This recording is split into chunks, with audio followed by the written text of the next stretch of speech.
Student, कल हमने बेटी युग कविता पढ़कर देखी है। आज हम उसका अर्थ भी देखेंगे, लेकिन उससे पहले एक बार उसको फिर से पढ़ने का प्रयास करेंगे। तो कल हमने जो सुरताल में पढ़ा था, पहली सुरताल में जो है कविता, उसको पढ़ेंगे और अर्थ देखेंगे आज। नानी वाली कथा कहानी अब भी जग में लगे सुहानी। नानी वाली कथा कहानी अब भी जग में लगे सुहानी। बेटी युग के नए दौर की आओ लिख ले नई कहानी। बेटी युग में बेटा बेटी सभी पढ़ेंगे सभी बढ़ेंगे। बेटी युग में बेटा बेटी सभी पढ़ेंगे सभी बढ़ेंगे। फौलादी लेने के इरादे खुद अपना इतिहास गढ़ेंगे।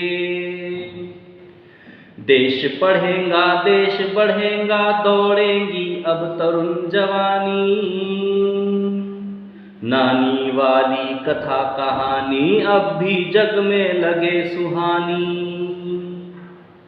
बेटा शिक्षित आधी शिक्षा, दोनों शिक्षित पूरी शिक्षा। बेटा शिक्षित आधी शिक्षा, दोनों शिक्षित पूरी शिक्षा। हमने सोचा मनन करो तुम, सोचो समझो करो समीक्षा। सारा जग शिक्षामय करना हमने सोचा मन में ठानी। नानी वाली कथा कहानी अब भी जग में लगे सुहानी। अब कोई ना अनपढ़ होगा, सबके हाथों पुस्तक होंगी। अब कोई ना अनपढ़ होगा, सबके हाथों पुस्तक होंगी। ज्ञान गंगा की पावन धारा सबके आंगन तक पहुँचेंगी। पुस्तक और कलम की शक्ति जग जाहिर जानी पहचानी। नानी वाली कथा कहानी अब भी जग में लगे सुहानी। बेटी युग सम्मान पर्व है, पुण्य पर्व है, ज्ञान पर्व है। बेटी युग सम्मान पर्व है, पुण्य पर्व है, ज्ञान पर्व है। सबका सम्मान करें तो जन जन का उत्थान पर्व है। सोने की चिड़िया तब बोले बेटी युग की हवा सयानी। नानी वाली कथा कहानी अब भी जग में लगे सुहानी। तो ये कविता को हमने पढ़ा है और इस कविता को समझने का प्रयास हम करते हैं। देखिए, संसार में मनुष्य जब जन्म लेता है तो मनुष्य जन्म लेता है तो उसे संघर्षमय जीवन को जीना पड़ता है। संघर्ष केवल मनुष्य के लिए नहीं है, जितने भी सजीव या जितने भी निर्जीव वस्तु है सब में संघर्ष है। आप सोचोगे कि सजीव में तो ठीक है, निर्जीव में संघर्ष किस प्रकार से? अब हम इस बोर्ड के बारे में विचार करें। ये निर्जीव बोर्ड क्या है? निर्जीव वस्तु है, परंतु अगर बोर्ड बनाने के लिए उसे केमिकलों से गुजरना पड़ा, उसे आकार के लिए कटाई से गुजरना पड़ा, उसे कील ठोक कर ये करना पड़ा, यानी संघर्ष में जीवन हुआ कि नहीं? शेप होना चाहिए, आकार होना चाहिए, तब इसका निर्माण हुआ है, यानी संघर्ष हुआ। इसे गर्म किया होगा, इसे जलाया होगा, इसे भुना होगा, तपती आग से गुजरना पड़ा होगा, यानी संघर्षमय जीवन सभी का है। निर्जीव हो या सजीव हो, संघर्षमय जीवन अवश्य इस रास्ते से जाना पड़ता है। क्या कह रहे हैं कि नानी वाली कथा कहानी अब भी जग में लगे सुहानी। हम देख रहे हैं बेटी युग, एक युग युग ऐसा था जहां पर लड़की पैदा होने के बाद उसे मार दिया जाता था, क्योंकि ये शाप है। आज ये वातावरण है कि बेटी बचाओ बेटी पढ़ाओ। आज हम इस स्लोगन के माध्यम से कई ढेर सारे विज्ञापन हम देखते हैं, परंतु क्या हमने ये विचार करने का प्रयास किया है कि बेटी पढ़ाओ बेटी बचाओ, बचाओ किससे? संसार में बेटियों पर जो अत्याचार होता है, हर किसी को बहू चाहिए पर बेटी नहीं चाहिए। जब बेटी ही नहीं होगी तो बहू कहां से लाओगे? आज हम देखते हैं कि प्रत्येक क्षेत्र में और कई जगह ऐसी नहीं है जहां पर स्त्री नहीं है। देश की पंतप्रधान स्त्री होकर रह चुकी है, राष्ट्रपति पंतप्रधान राष्ट्रपति जो है महिला हो चुकी है, परंतु आज भी स्त्रियों का, लड़कियों का शोषण होता जा रहा है। कई ऐसे उदाहरण हमें देखने को मिलते हैं जहां पर अत्याचार पे अत्याचार लड़कियों पर होते जा रहे हैं।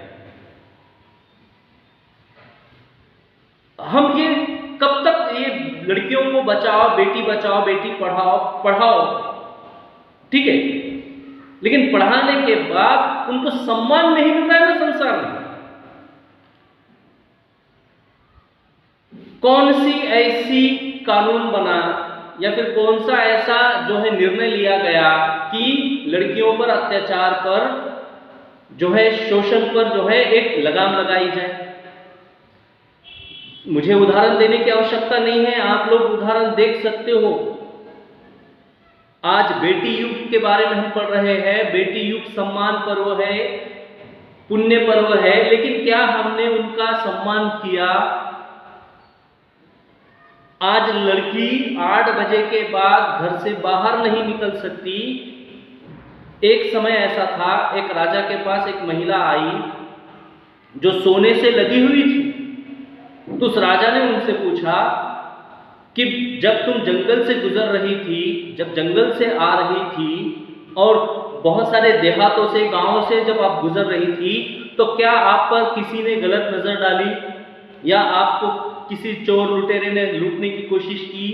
तो उसने कहा कि नहीं, जिस गांव से जा रही थी सब मुझे बेटी की नजर से देख रहे थे, बहन की नजर से देख रहे थे। कोई जानवर ने मुझ पर हमला नहीं किया, कोई चोर ने मुझ पर हमला नहीं किया, कोई डाकू ने मुझ पर हमला नहीं किया।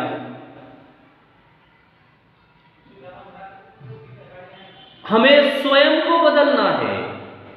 जब हम स्वयं को बदलने का प्रयास करेंगे, जब हम स्वयं को बदलने का प्रयास करेंगे, अवश्य ये चीजें बदलाव आएगा। हमारे घर की बेटी पर किसी ने नजर डाला तो हम मारने को उठ जाते हैं, परंतु दूसरे के बेटी पर नजर डालने के बाद हम आंखें बंद कर कर उस रास्ते से चले जाते हैं। ये जब तक भेदभाव अगर हमारे समाज में निर्माण होगा, तब तक लड़कियों का सम्मान करना अत्यंत मुश्किल हो जाएगा। पहली लाइन में क्या कहा है कि हमारे जमाने में, यानी आज भी नानी क्या करती है, नानी या दादी हमें कहानी सुनाती, स्टोरी सुनाती।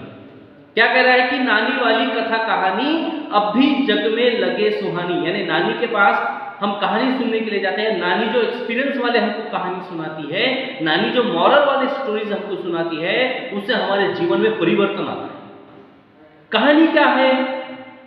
कहानी जीवन को परिवर्तित करने के लिए बुना गया एक जाला। कहानी के माध्यम से हम संसार की सभी भागों को छूने का प्रयास कर सकते हैं। अगली पंक्ति में क्या कहते हैं, देखिए, बेटी युग के नए दौर की आओ लिखे नई कहानी। केवल घोषणाओं से समाज का विकास नहीं होगा, केवल बोल बच्चन से समाज का विकास नहीं होगा। हम साइकिल चलाते हैं, हम टू व्हीलर चलाते हैं या फिर हम कार चलाते हैं, उनमें से अगर एक टायर में भी हवा नहीं है तो हमारा वाहन ठीक से नहीं चल सकता। ये तो संसार ने, ईश्वर ने जब मनुष्य की निर्मिति की तो स्त्री और पुरुष की निर्मित की। स्त्री के लिए ईश्वर के पास जो है अलग मापदंड है, क्योंकि स्त्री को उन्होंने कमजोर बनाया है, यानी ईश्वर की ही तरफ से जब उसे वरदान मिला है तो हम कौन होते हैं उसके उस वरदान को छीनने वाले, उस वरदान को छीनने वाले हम कौन होते हैं? स्त्री सम्मान ही अगर हमारे मन में नहीं है, स्त्री का सम्मान ही अगर हमारे मन में नहीं है, हमें जीने का कोई अधिकार ही नहीं। आज की परिस्थिति में देखते हैं जहां विश्व के बहुत सारे देश चांद पर अपना प्लॉट खरीदने के चक्कर में है या फिर मंगल ग्रह पर अपना वसती स्थान बनाने के चक्कर में है, और आज भी भारतीय लोग केवल जाति पाति, समाजकरण, स्त्री पुरुष जाति भेद और इसी के चक्कर में, भाषा भेद, इसी के चक्कर में लगे। प्रगति के बारे में हमने सोचना बंद कर दिया है।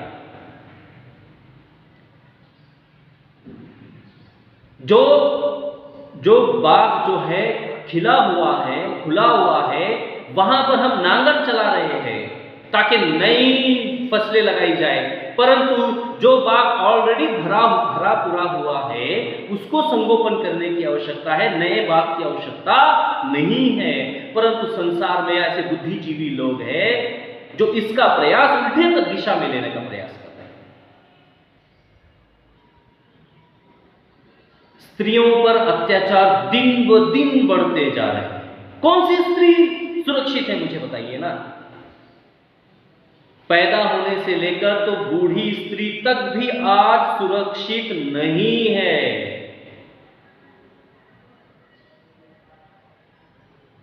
इसका दायित्व हम शासन पे नहीं छोड़ सकते। हम कहेंगे कि शासन नए नए नियम लाएगा, पर हमें अमल करना है ना। स्त्री का सम्मान अगर हम करेंगे तो हमारे बच्चे का सम्मान समाज करेगा। अंग्रेजी में कहते हैं ना, get respect to take respect. इज्जत दोगे तो इज्जत मिलेगी। अगले पंक्ति में देखिए क्या कहते हैं कवि, बेटी युग में बेटा बेटी। देखिए यहां पर समान इक्वेलिटी दी गई है। बेटी युग में बेटा बेटी, बेटी युग में कहा है, बेटे युग में नहीं कहा है। बेटी युग में बेटा बेटी सभी पढ़ेंगे, सभी बढ़ेंगे। आप लोगों ने देखा होगा कि आज से 5 साल पहले या 4 साल पहले या 6 साल पहले की घटनाएं हैं, जब कोई भी सांस्कृतिक कार्यक्रम होता था या फिर स्नेह सम्मेलन होता था, यानी जिसे हम अंग्रेजी में गैदरिंग कहते हैं, उस समय हम अक्सर ये नाटक देखने का प्रयास करते थे या फिर नाटक हमें दिखाई देता था कि स्त्री को पढ़ाओ, बच्चियों को पढ़ाओ। एक ना एक नाटक उस पर होता ही था कि स्त्रियों को शिक्षण की क्यों आवश्यकता है।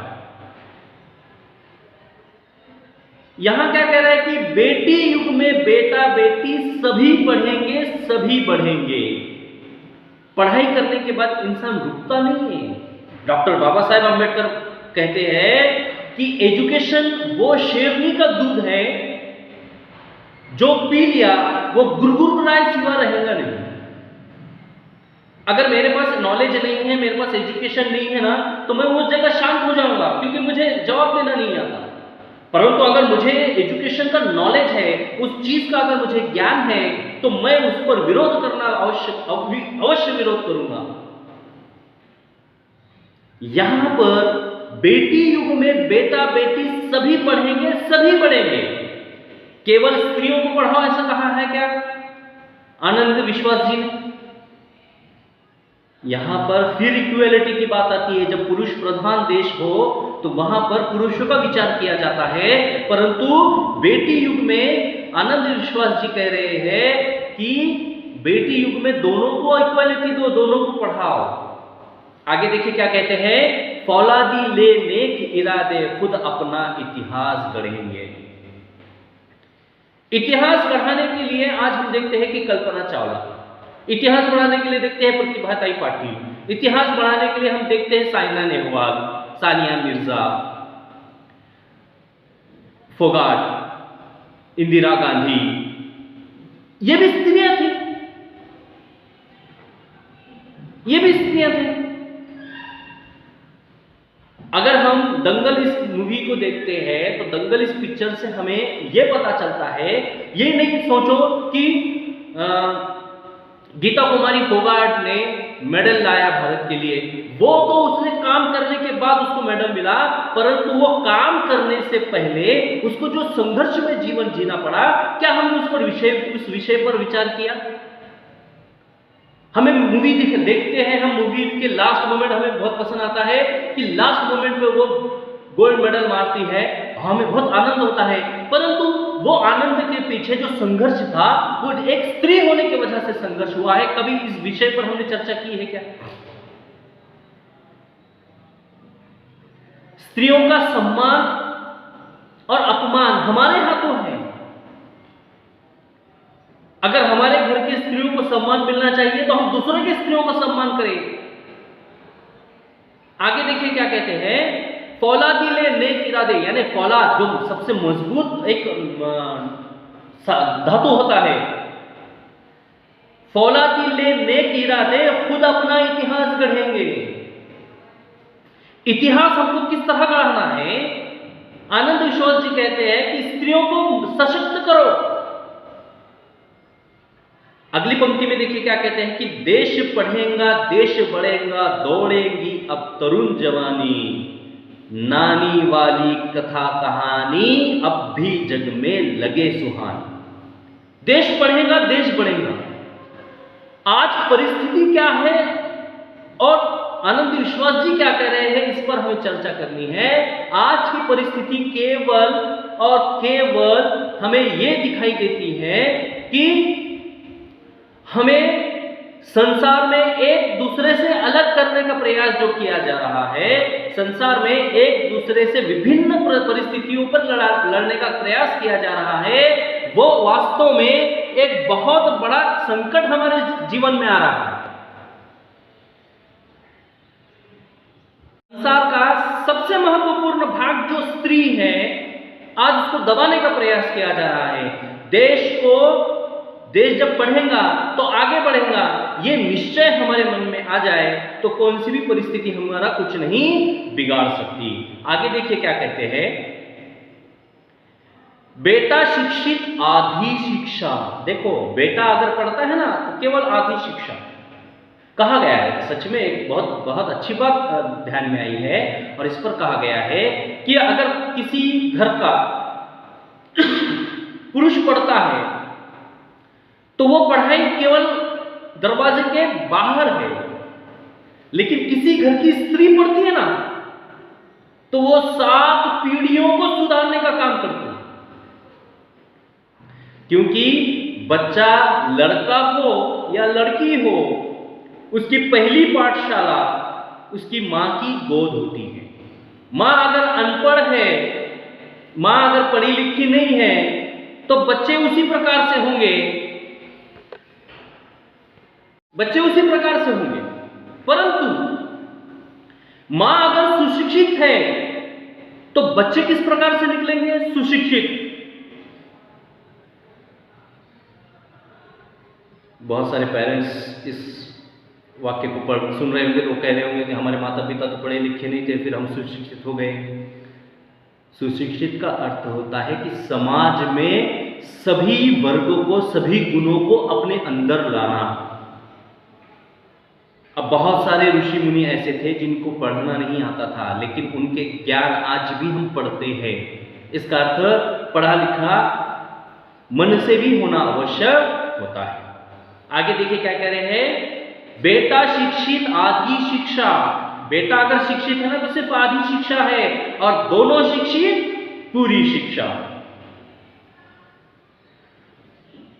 हमने सोचा मनन करो तुम। अब हमने सोच लिया, अब आप उस पर एक्शन लो, चिंता करो, सोचो समझो करो समीक्षा। ये बात क्या कह रहे हैं कि बेटा अगर पढ़ता है आधी शिक्षा है, बेटा पढ़ते हैं पूरी शिक्षा है। हमने सोच लिया है, आप सोचो समझो करो समीक्षा, और इस पर जो है चर्चा करो।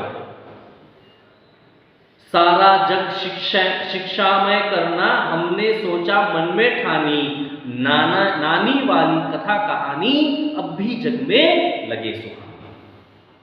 सारा जग शिक्षामय करना, जग पूरा जो है कैसा करना है, शिक्षामय करना। अगर शिक्षण पूरे जग में आ जाए तो संसार में कहीं पे भी आपका अत्याचार नहीं होगा, शोषण नहीं होगा।